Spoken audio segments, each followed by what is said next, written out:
ನೋಡ್ರಿ ಅಂತೂ ಇಂತೂ ದರ್ಶನ ಮಾಡ್ಕೊಂಡು ಬಂದ್ವಿ. ಅಂದ್ರೆ ಒಳಗಡೆ ಹೋಗ್ಲಕ್ಕ ಅಲ್ಲಿ ಒಳಗಡೆ ಶರ್ಟ್ ಆಮೇಲೆ ಬನಿಯನ್ನ ಕ್ಯಾಪ್ ಅಂತೇಳಿ ಹಾಕ್ಕೊಂಡು ಹೋಗಂಗಿಲ್ಲ ಅಂತ. ಆ್ಯಕ್ಚುಲಿ ಅದು ಹೆಂಗೈತಪ್ಪ ಅನ್ನೋದು ಸಂಪ್ರದಾಯ.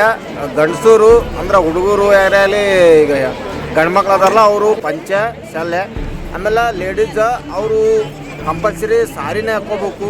ಆದರೆ ಎಲ್ಲರೂ ಕೂಡ ಡ್ರೆಸ್ ಮೇಲೆ ಬರ್ತಾರೆ, ಅವ್ರಿಗೆ ಸಿಕ್ಕಂಗೆ ಅವರು ಉಡುಪುಗಳು ಅವ್ರು ಧರಿಸ್ಕೊಂಡು ಬರ್ತಾರೆ. ಆದರೆ ಗಂಡ್ಮಕ್ಳಿಗೆ ಒಂದು ನ್ಯಾಯ, ಅಲ್ಲಿ ಬಂದ ಹೆಣ್ಮಕ್ಳಿಗೆ ಒಂದು ನ್ಯಾಯ ಐತಿ. ಬಟ್ ಇಲ್ಲಿ ಏನಪ್ಪ ಅಂತಂದ್ರೆ ನಾವಂತೂ ಹಾಕ್ಕೊಂಡು ಹಂಗೆ ಹೋದ್ವಿ. ಅವ ಒಟ್ಟ ಏನಿಲ್ಲ ಏ ಅಂತೇಳಿ ಅವರಿಗೆ ಅಲ್ಲಿ ಇದ್ದವರಿಗೆ ಕೆಲವೊಬ್ಬರು ಅಧಿಕಾರಿಗಳಿಗೆ ಅಲ್ಲಿ ಕೆಲಸ ಮಾಡ್ತಿರ್ತಾರೆ, ಅವರಿಗೆ ಸ್ವಲ್ಪ ಇದಿಲ್ಲ, ಬಗ್ಗೆ ನಡೆಯೋಂಥ ಸಂಸ್ಕೃತಿಗಳೇ ಇಲ್ಲ. ಒಟ್ಟು ಹಿಂಗೆ ಹೇಳಂಗೆ ಇಲ್ಲ ಅಲ್ಲಿ ಅಂತೇಳಿಕೆ ಅಲ್ಲಿ 10 ಮಂದಿಯಾಗ ಎಲ್ಲರ ಮುಂದೆ ಅಸಹ್ಯ ಮಾಡಂಗೆ ಮಾತಾಡ್ತಾರೆ ಅವರು. ಅಂಥ ಟೈಮ್ದಾಗ ನಾವಂತೂ ಸಿಕ್ಕಾಬಾಡಿ ಹಂಗೆ ಬಂದೀವಿ. ನಾವಂತೂ ಶರ್ಟ್ ಟಿ ಶರ್ಟ್ ಎಲ್ಲ ತೆಗಿಲಿಲ್ಲ. ಬಟ್ ಒಂದು ಪದ್ಧತಿ ಸೀರೆ ಒಳಗೆ ಹೋಗಿದ್ರೆ ಒಂದು ಪಂಚೆ ಗಿಂಚೆ ಹಾಕ್ಕೊಂಡು ಹೋದ್ರೆ ಶೆಲ್ಲೆಗೆಲ್ಲ ಹಾಕ್ಕೊಂಡು ಹೋದ್ರೆ ನಡೀತದೆ. ಆಮೇಲೆ ಅಲ್ಲಿ ಹೋಗಿ ಇದು ಮಾಡಪ್ಪ ಅಂತಂದ್ರೆ ಆಗಲ್ಲ. ಬಟ್ ಎಲ್ಲಿ ರಾಯರು ಆ ಥರ ಇಲ್ಲ. ಈಗ ಎಲ್ಲರಿಗೆ ಪ್ರತಿಯೊಬ್ಬರಿಗೆ ಈ ಥರ ಇರ್ರಿ, ಈ ಥರ ನನ್ನ ದರ್ಶನ ಪಡೀರಿ ಅಂತ ಎಲ್ಲೂ ಕೂಡ ಹೇಳ್ಕೊಂಡಿಲ್ಲ. ಅವ್ರ ಪವಾಡಗಳಿಂದ ಅವರು ಪ್ರಸಿದ್ಧಿ ಹೊಂದಾರ. ಅವ್ರ ಪವಾಡಗಳಿಂದ ಅವರೆಲ್ಲ ಆರಾಧಿಸಲ್ಪಟ್ಟಾರ.